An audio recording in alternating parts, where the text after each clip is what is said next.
गौरव मंचावरील सर्व सन्माननीय आदरणीय गुरुजन वर्ग व माझ्या लाडक्या विद्यार्थी मित्र मैत्रिणींनो, सर्वांना माझा जय जोहार.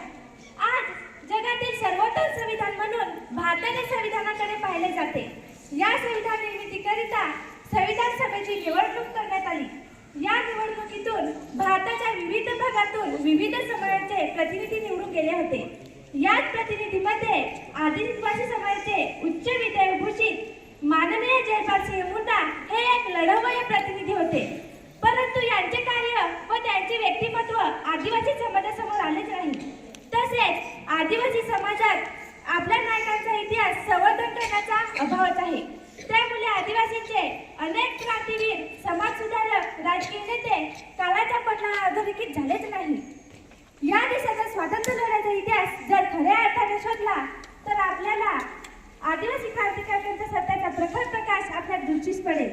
यामध्ये प्रामुख्याने क्रांतीसूर्य बिरसा मुंडा, आद्य क्रांतिकारक राघोजी बागडे, क्रांतीवीर नागे कातकरी, क्रांतिकारी टंट्या भील, आद्य क्रांतिकारक राजे उमाजी नाईक, वीर बाबूराव शेणमागे, राणी दुर्गावती, राणी गायकवाड, क्रांतीवीर खाजा नाईक, क्रांतीवीर सिद्धू संताल, क्रांतीवीर जयपाल सिंह मुर्दा या महान आदिवासी क्रांतिकारकांनी या देशाच्या स्वातंत्र्य लढ्यामध्ये प्रचंड योगदान दिले आहे. अनामवीरा जिथे झाला तुझा जीवनांत, स्तंभ तिथे ना कुणी बांधला पेटली न वात, स्तंभ तिथे ना कुणी बांधला पेटली न वात या काव्यपंक्तीप्रमाणे या महान आदिवासी क्रांतिकारकांचे कार्य इतिहासाच्या पानावर दडले. आज मी तुम्हाला धरती आबा भगवान बिरसा मुंडा यांच्यावर काही घटनाक्रम सांगत आहे. अद्यापही सूर्याला माझा सराव नाही, अद्यापही सूर्याला माझा सराव नाही, अद्यापही पुरेसा हा खोल घाव नाही. साध्याच माणसांचा एल्गार येत आहे, साध्याच माणसांचा एल्गार येत आहे. हा थोर गांडुलांचा भोंदू जमाव नाही, हा थोर गांडुलांचा भोंदू जमाव नाही. या काव्यपंक्तीप्रमाणे 19व्या शतकात महान क्रांतिकारक बिरसा मुंडा यांनी इंग्रजांविरुद्ध उलगुलांचा नारा देऊन आदिवासीला संघटित केले. 1894 साली छोट्या नागपूर परिसरातील भीषण दुष्काळात करमाफी आंदोलन व भरीव कार्य केल्याने लोक बिरसाला धरती आबा भगवान म्हणू लागले. 1898 मध्ये छोट्या नागपूर भागात स्वराज जंगला निर्माण करून आदिवासींमध्ये आत्मसन्मान व विश्वास प्रस्थापित केला.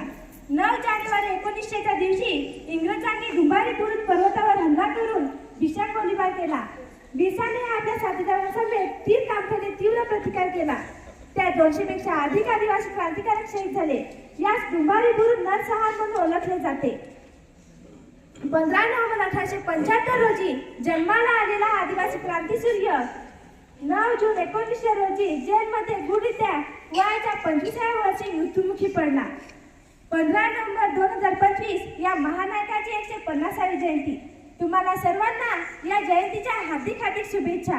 या महान क्रांतीसूर्यास कोटी कोटी नमन करते आणि त्यांच्या कार्याला अभिवादन करण्यासाठी या काव्यपंक्ती अर्पण करते. शिलापाक्या तुकडे सुद्धा तेव्हा आमचा सण होता, शिलापाक्या तुकडे सुद्धा तेव्हा आमचा सण होता. मेलेल्या मुर्द्यात जीव फुंकणारा बिरसा आमचा महान होता, मेलेल्या मुर्द्यात जीव फुंकणारा बिरसा आमचा महान होता. जय बिरसा, जय जोहार, जय आदिवासी.